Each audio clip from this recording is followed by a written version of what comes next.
Hi, I'm Ruby, and this is the Beautiful Podcast. Difficult placements in our birth charts are empty containers, vessels which once held diamonds. The truth of these aspects have been littered with shame, guilt, and the like.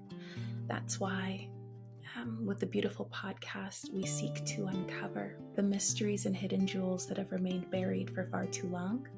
Each aspect is a shining jewel in our apron that with some care can be seen and realized. Okay, so today we're talking about Venus and Venus squaring Uranus specifically.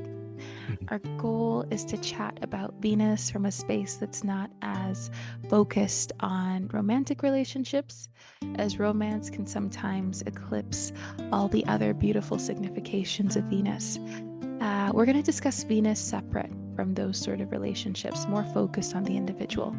And I'm with Andre, an astrologer. How are you today, Andre?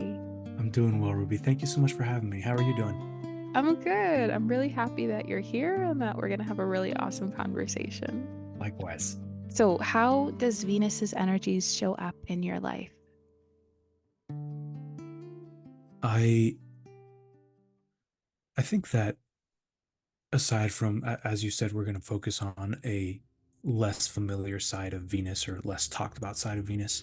I think Venus is personal aesthetic, not just like what we wear. Yes, it's what we wear and like the clothes that we like, but it's how we perceive beauty and how like what we find beautiful and attractive. Yes, romantically, but also um, find morally beautiful. Plotinus in the Aeneid and his Aeneid on the Beautiful talked about how just as the physical eyes are capable of seeing beauty, the eyes of the soul are capable of seeing an inner beauty, and that's like virtuous behavior, like goodness and love and compassion. Venus appears to me as those things that I just find really beautiful. Um, a genuine relationship, a genuine um, a piece of music that makes me feel genuinely lifted up and like my soul is going to come out of my body. Um, a beautiful painting, a sunset. I love poetry. I read poetry all the time. Um, and philosophy that is poetic, poetry that is philosophical. Um, those sorts of, I think Venus really comes up to me in that way. And also my love of music, just that ability to connect to something greater than you through the use of some kind of quote unquote pleasurable thing that you do, whether it be music or whether it can be cooking or sewing or just something that is like seemingly mundane but is so incredibly beautiful and connective that I don't know, it just takes you to a place of a place that's not here, a place that kind of just reminds you that life is more than the physical realm and physical existence. And I think that's what Venus is beauty. Um, yeah, and being in the eighth house, I had to find that first before I was able to access it. The eighth house and the 12th house, and houses that are in aversion to the ascendant, the eighth and 12th especially, are considered dark places. Dark places that are hard to see in and hard to navigate. So you have to see in a different way. So you might have to use like an inner sense to navigate and find that. And yeah, the eighth house kind of makes you face fears and anxieties that you have about the planets placed inside of them. But I think that's really so you can acknowledge them and transform them. And yeah, all that to say, I think that Venus just shows up for me in very beautiful ways and also very deeply transformative and healing ways that also are sometimes kind of scary. Um, really intense, but here we are. There are like three different things that have come into the mind. Mm, Um, okay, the first thing that showed up was a few days ago I was doing some I guess like studying and writing, and there was this thought about because for me I've got Venus in the fifth house, and Venus has mm, her joy in the fifth. mhm, Um, and it was lovely the way that you were speaking about that kind of familiar quality of Venus in things that may seem a bit like the mundane to others, but we mhm, kind of value them, those sort of tasks or hobbies sort of things. mhm, Um, and there was this thought about how, you know, because rain is ruled by Aquarius, so it's like mm, when it's raining outside, um, that kind of Aquarius Uranian energy of the 11th house. mm, Like the 11th house is the sky, and you have Venus being, I guess, the sort of earth ground domain. How mm, when it's raining, it tends to keep us inside and we get to yeah, nestle up. I also have Venus in Cancer. So we get to nestle mm, up and be cozy and work on our little hobby that gives us that feeling of joy. mm, That's very simple to others, but really connects us with ourselves, just mhm, with being the soul. So that was one thing. I really appreciated that you shared that. Um, the second thing that popped up, as if I can remember, I'm pretending that I can. I think they've both mhm, gone. I probably should have written them down. It's okay, they'll come back when they need to. mm. Yeah, Yeah. absolutely. Go ahead. No, no, Sorry. go ahead. Go ahead. Mm. Um, I think it's really interesting uh, that you have Venus in Cancer, because Venus doesn't have like quote unquote essential dignity in Cancer, but Taurus exalts. I'm sorry, the Moon exalts in Taurus, which is a Venus ruled sign. Mm, Um, so it seems like they have some kind of relationship, and they do, because the Moon and Venus do overlap in correspondences. They both signify women and fertility and life and growth and comfort. Comfort mm, is a big one. And I think like a mm, big Venus thing for me has been learning how to be appreciative and grateful and content. And I think I've found through my studies of like Buddhism and Taoism and things, and that you create a feeling of contentment through, I don't know, through being like really intimate with things. I'm trying to find a way to explain this. Um, when you are intimate with things, which Venus is, Venus rules in intimacy, and so does the moon. You have this ability to be fully invested in what that thing is, whatever it might be, whether it's uh, working on your hobbies and your joys, or being with mm, somebody and talking with somebody, or practicing something, or even washing dishes or mhm, cleaning. Um, Having this ability to think about what you're doing, and be like, man, wow, I'm really washing dishes right now. Wow, I really get to play guitar right now and sing. Or wow, I really get to read, and that's so beautiful. I'm so grateful for this. That has this ability to like bring you back home to yourself, and like put you in your body, because you're like observing the sensations that you feel when you're doing this thing, whatever it might be. And Venus and the moon rule sensations, and Venus especially rules sensuousness. So that sensation that you feel from whatever sense it is coming to, your sight or your touch or your hearing or your taste or your smell, any of those, you can find a way to use it as a gateway to be intimate with something, and thus be really present with it and appreciate it and love it and be content with it.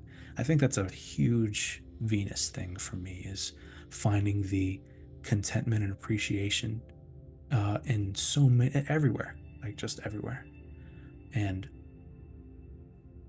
yeah, I see that as a reflection of the divine in the mundane, wherever we can see that love, however it's expressed, wherever we can see that truth and compassion and love and mercy. I said love already. Did you know Venus is about love? um, all those good, virtuous, temperate, just things, wherever you see them, however they see them, those are archetypes reflecting themselves here. So finding ways to appreciate that and see it, uh, huge Venus thing for me. Um, I appreciate that you shared that. Um, especially when you were speaking about, Venus and the moon and home. Mm-hmm. Um, we hear that saying, home is where the hearth is. Um, and for me, with my practice with Raj Yoga, um, home is an awareness. It's a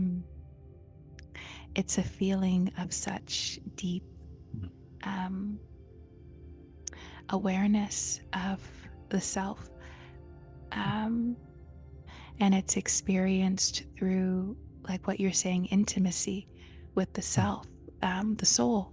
But it's cool because with Raj Yoga, our goal is to experience that intimacy separate from the body. So, um, sitting down to meditate, um, there's a sort of heightened awareness of the things that are happening around me, just before that moment where um, I start to feel I'm no longer feeling, my hands resting on my knees or um, smelling what's happening around me or seeing really what's in front of the eyes.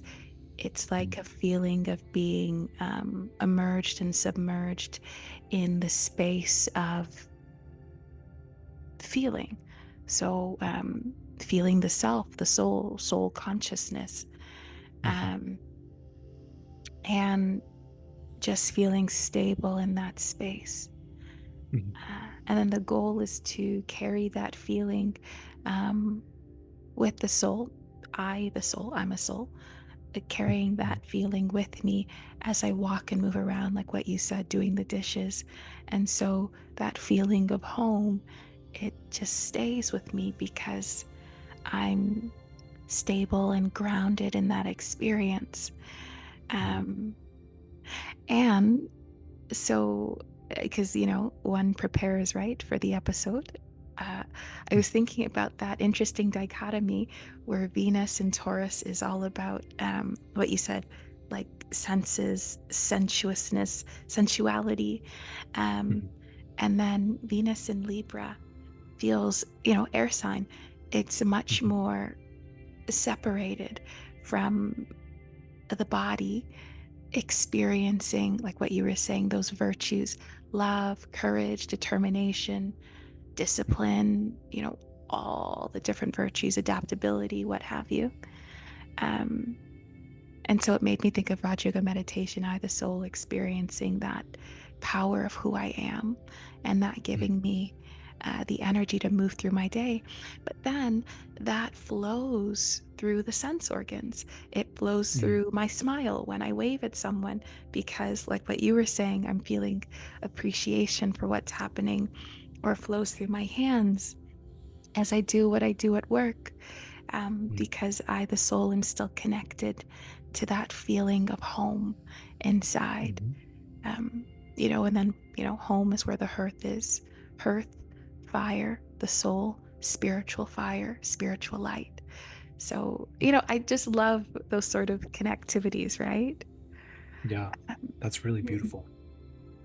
Um, Yeah, it's I love that connection. Um, you're like in a you're maintaining your state of meditation throughout your day, and just being like continuing in that meditative state, and then interacting and things in that way. That's the goal. I've found that sometimes that can be difficult for me, and just a way that I learned from Thich Nhat Hanh was to go back home to yourself, and your home is your body. You put yourself back home, and like um, you come back to yourself and you say, "Hello, body. I'm going to take care of you. I feel that you are afraid or um, sad or lonely," and that's also like a way to do inner child meditation too. Which again, the moon and Venus significations, like the moon and Venus are the physical life, and the moon especially rules the body, Mm, rules the physical body and the physical form uh, that is a container for our soul. mm, And it is through this interaction with of the senses, using the vehicle of the body and the senses to interact with things, that you're really that's really interacting with your soul. You're not just touching something. Your soul is using your body as a way to communicate with the physical existence. And like, how does that make you feel? So to me, it's all about the mind body connection, finding ways to be able to do that. And I do that through qigong, myself mm, personally. My wife is a hatha yoga instructor, so mm, we do that as well. It's a beautiful way to connect to your body. And yeah, just being contemplative. And yes, much mm, like you, when I go into states of meditation, i I like try to maintain that, just that serenity and placidity throughout my time. And I do need more practice for sure, but just the time that I'm in that state and doing things and not letting the personal biases of my filters and stuff kick back in, it's good mm. stuff. I hope to be as proficient as you one day. Disclaimer, that's the aim. And there are moments where I'm able to experience that. But, Mhm. like I definitely say for a majority of my day, I'm not in that space. Mm. Um, it's always forgetting. Oh, remembering. Forgetting. Oh, remembering. You know what I mean? Yeah. Yeah, And I then there do. are some days when I totally fall off. See, and that's Mhm. another thing that I'm starting to learn. I feel like I say this in like literally every episode, but I moved back home to live with my mom about 5 or 6 months ago. Mm. Um, and it's actually been a really wonderful experience because Mhm.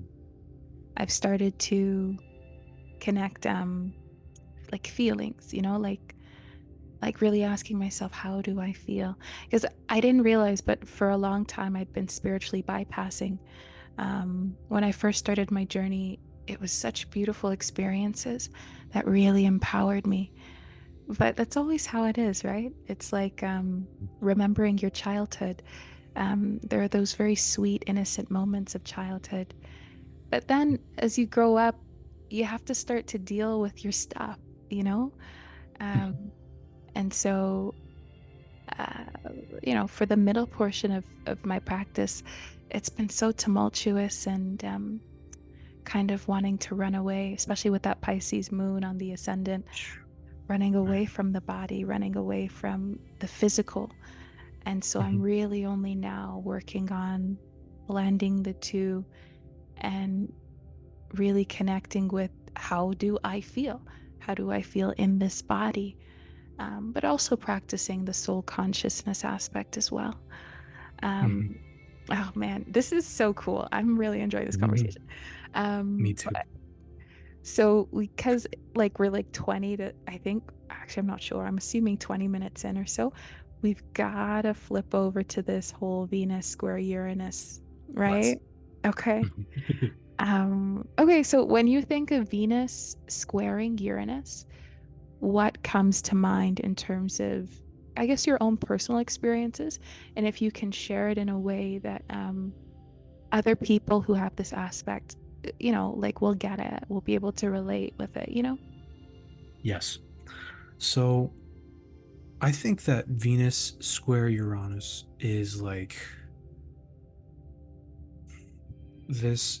this very galvanizing surge that comes through to your ability to love, and it's like a re-galvanizing. That's I think that's what Uranus does, kind of comes through and like reinvigorates things Mm. and sends a surge of electricity through them. Especially in my eighth house, it was just not very it was hard to find that Venus at first and access it for me. It was always there, but it was I was just not really allowed or able to express this social quality and thus like be in relation properly to people and the world around me. But I really wanted to search. I really wanted to search and find that because I wanted to connect not just to other people, but to the world around me again and ultimately to myself, I'm finding. So I'm like sorry, that's I'm what going Venus is to about. break in. Hmm. So when you said like social, like being allowed to like connect with that social, you didn't use this word, but I'm assuming like social kind of Venus, like you felt like you weren't allowed, and it's like it sounds like Uranus was kind of a gateway to that. But what does that mean like practically? I mean, I also Mhm. recognize that you're in a male body. I think not obviously not for all women, but I presume for more women, it's easier to get more in touch with that feeling of Venus because it is a sustaining quality. It's Mhm. generally speaking feminine energy, Mhm. Mhm. which everyone has. Sure. But so like practically, why did you feel that like you weren't allowed, or like what did that like look like? That kind of came through in crippling social anxiety. Just like not the I don't know, like I would get in these situations with people or social situations and I would stammer all over myself and just not even be able to get the words out. And I wanted to be able to function. So I started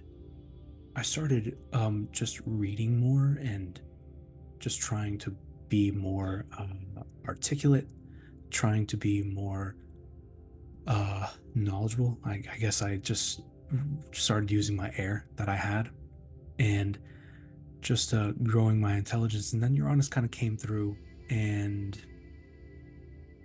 I don't know. I feel like I got some kind of surge. I wanted to love and be loved, and I really did just start searching. It was a decision that I made after uh, some time in.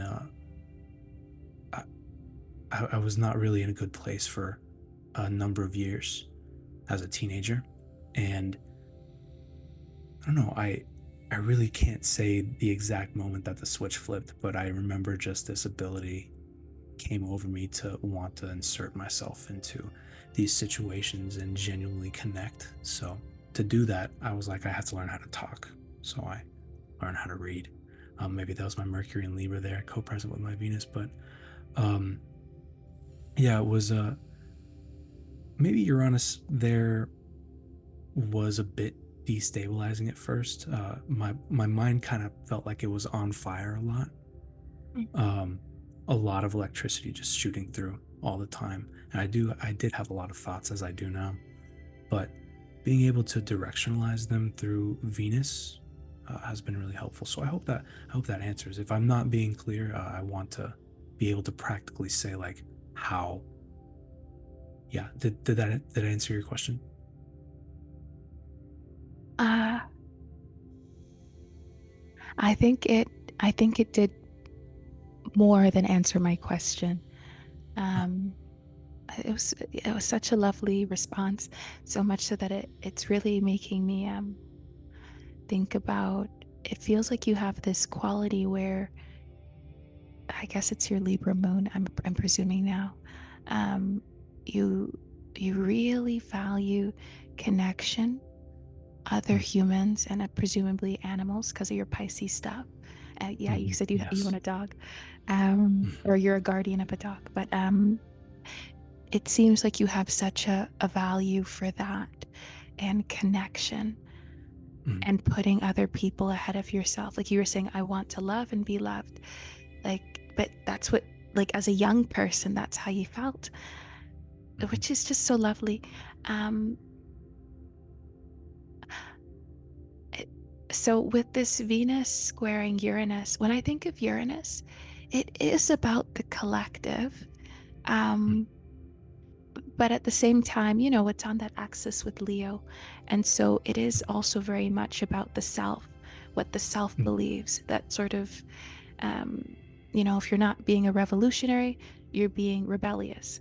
But it's very much about the self and the self's ideals and how one may feel that everyone can benefit, how everyone should live, because this is what I see, mm, this is what I believe.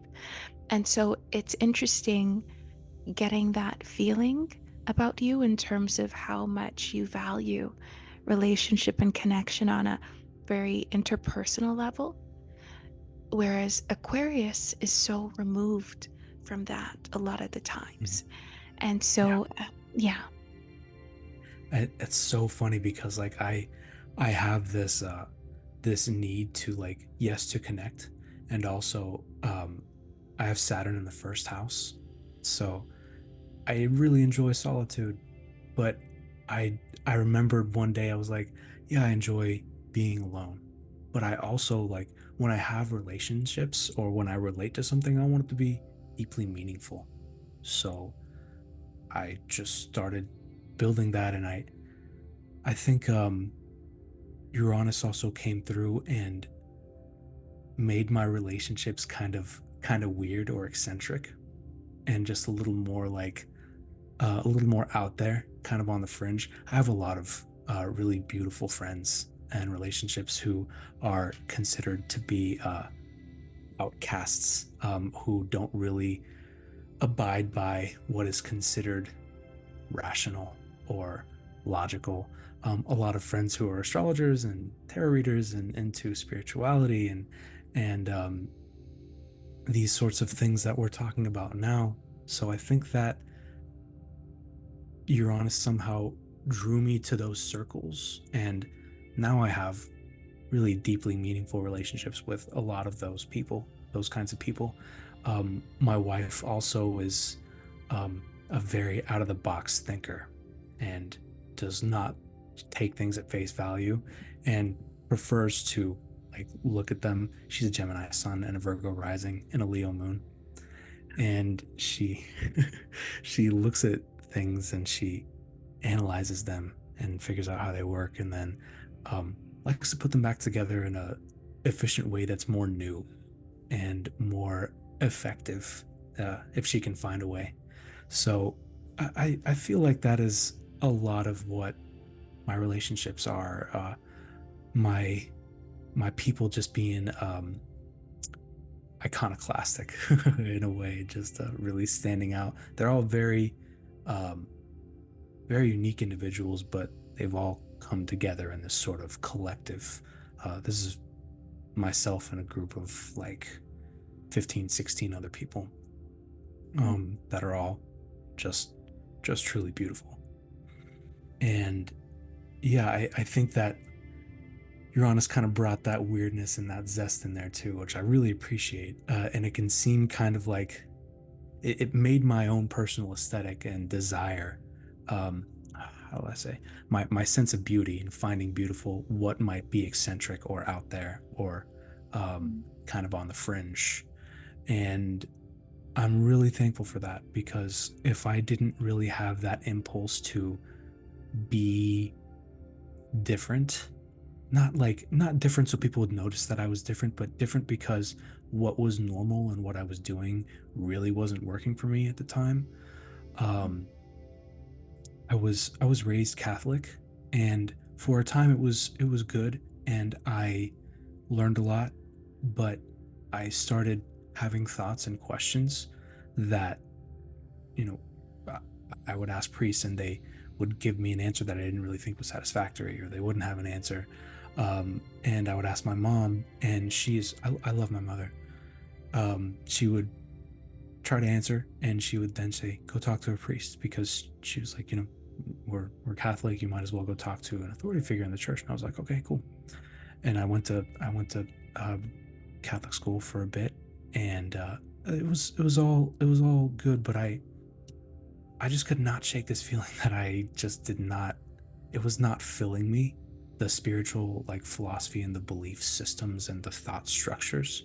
So I wanted to find some kind of way to break that mold and break through into new ground, into something different. And that's what Uranus wants us to do too. Wants us to break through structures that have become too restrictive and too oppressive and too rigid, and Mhm. find a way to do something new and original and eccentric and inventive and experimental and out of the box. So I wonder, with having this aspect, is there a sort of impulsive quality that enters the relationship dynamics, or I guess your experience with what you value and hold to be worthy, etc.? Mm. I think before there was more of an impulsive need to be in relation with someone and like just drop things and go like hang out with friends. But um, I really, I kind of pride myself on the fact that I do things kind of slowly and methodically. And just to make sure that they're done right. And that's not the only way to do things correctly, but I just like to plan. Um, the impulse isn't really there for me. It's more of like this very electric feeling that Uranus manifests through for me, at least. But yeah, definitely it can be impulsive and just kind of make you want to break through, break out of any kind of perceived restriction or just any restriction, perceived or otherwise, and strike out on your own and be an iconoclast and just do what you want to do in whatever realm that, uh, uh, whatever realm of the planet that Uranus is aspecting. Can you share a story as an example of experiencing that feeling of wanting to bolt out of that restriction? Yeah, I would. So when I was younger, my mom w- w- Latinos are very, very, very family oriented. Um, and I grew up with my mom in her home, and she would prefer me to not go out. And I was in my teens at the time, and I really just wanted to go and like be with friends. And like a a specific instance comes to mind. Like w- one day, I wanted to go like out because one of my friends was they had this like new video game or something. I can't remember, but it was a reason that it was that I wanted to go to their house like really badly. And my mom was like, "No, like you've been going and you need to like be at home and stay here." And I just really did not want to. Um and I didn't end up going, but I remember feeling this intense like electrical like desire. Maybe that's the eighth house Venus too, but this really intense need to just go and relate. Um, I don't know, and maybe that need to go and relate was also me being distracted, or me trying to distract myself and not have to be in relation to myself. Because I really wasn't into these sorts of introspective disciplines until I was in my like early 20s, and I was like 15, 16 here. But I remember just really wanting to break out of these relationship expectations, to be just at home and stuff, um, and to go be with my friends and go socialize and be part of the collective and the group. Thank you for sharing that. Mm. Um, so, is there? I'm just gonna reach over to my laptop here. Mhm. Is there a conflict, or have you ever experienced this feeling of conflict between that old self that you were speaking about, the self that really didn't, I guess, dive deep and in introspection, and this more new self that you've got going on? Was there ever a feeling of that sort of, I guess, internal electricity or fire Mhm. having to navigate these Mhm. two? Yeah, yeah, I would say. Um, I mean, I mean, I guess myself specifically as a very mutable, heavy person, kind of flip flop back and forth sometimes. Um, and it's about integrating all of those parts of yourself, but not getting so carried away. Because like now I realize as I'm older that um, I need to have a relationship to myself to be able to um, and like have those firm boundaries to be able to fruitfully relate to people without getting so lost in them that I don't know what to do or who I am because I've lost myself in them. And yeah, it's really about that balancing act. I do want to go and relate to people, but also uh I now realize and understand that I have obligations and um I have responsibilities that I need to tend to. So yeah, I'll do that, but then go and hang out, you know? My mind's going to, in your birth chart, you do have Saturn in the first, as you said, but Mhm. depending on the house system, you could also have Saturn in the 12th house. Mhm. Um, and it's making me think about how Saturn does rule Aquarius traditionally. Um, huh. So, I mean, honestly, there's no question to ask. Mhm. But for some reason, my mind went to that Saturn in the 12th.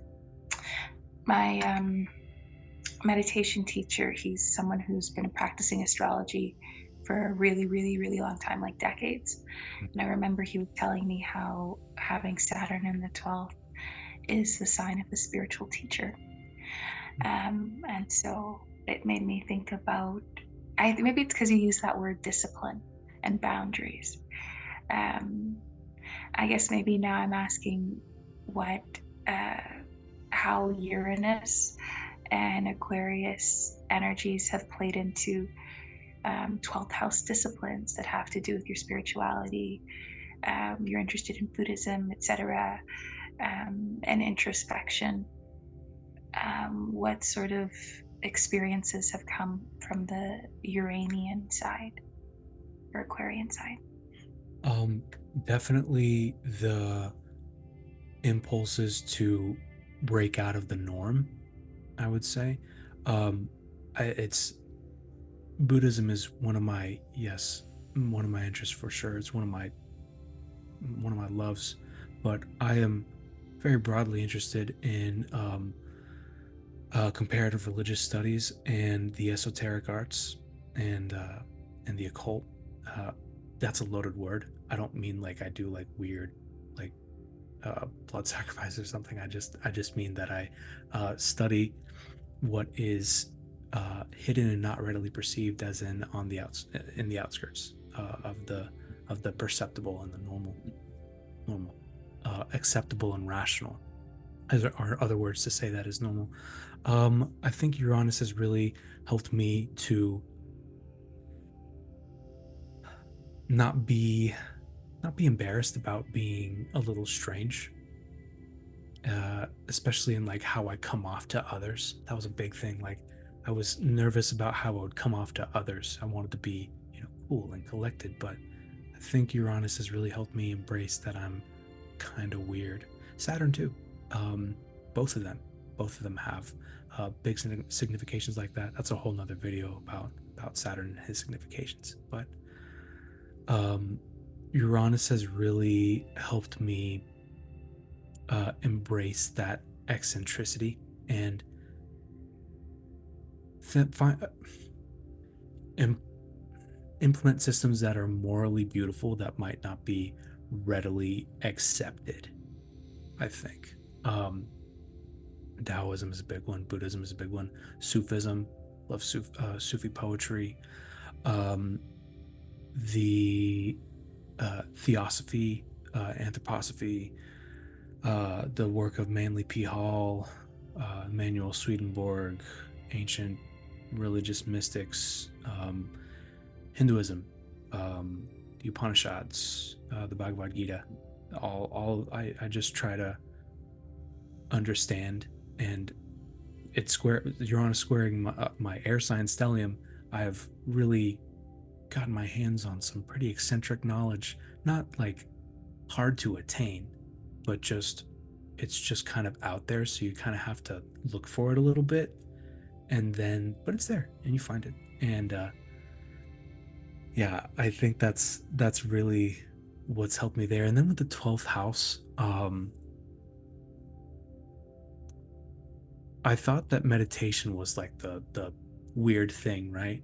But it's really it's weird compared to what I was doing, right? It's not normal compared to what I was doing. I was going to church and praying and all that, but the 12th house really has this way of